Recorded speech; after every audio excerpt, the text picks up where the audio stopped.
जी नाज़रीन, करमपुर में आवाज़ इंतहाई अफ़सोसनाक ख़बर दिया गई। शिरकंदालों करमपुर बरसा करमपुर कैडेट कॉलेज वारे इलाइक़े गोट कायम खान बिजाणी वटि करमपुर वासी हिंदू बिरादरी की तेज़ रफ्तार कार कल्टी थी रोड का हेठि किरी पई, जंहिंजे नतीजे में नौजवान नींगर ईकांत कुमार सनाफ राजकुमार शादमाणी फौत थी वियो, जॾहिं त नींगर लक्ष्य बालाणी, नींगर वीर कुमार ऐं नींगर किरपाल कुमार शदीद ज़ख़्मी थी पिया। इलाइक़े वासियुनि हादसे वारे हंधि पहुची करमपुर पुलिस की मदद से ज़ख़्मियुनि के करमपुर अस्पतालनि ॾांहुं मुंतकिल कयो।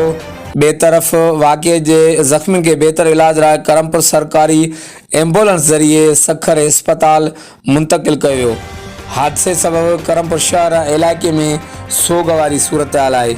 जी नाज़रीन, करमपुर मां अवां सां इंतहाई अफ़सोसनाक ख़बर दिया गई। शेयर कंदा हलूं करमपुर भरिसां कैडेट कॉलेज वारे इलाइक़े ॻोठ कायम खान बिजाणी वटि करमपुर वासी हिंदू बिरादरी की तेज़ रफ्तार कार कल्टी थी रोड खां हेठि किरी पई, जंहिंजे नतीजे में नौजवान नींगर ईकांत कुमार सनाफ राजकुमार शादमाणी फौत थी वियो, जॾहिं त 3 नींगर ज़ख़्मी थी पिया आहिनि। हर वक़्तु आगाह लाइ ॾिसंदा रहो JTN वेब न्यूज़ करमपुर।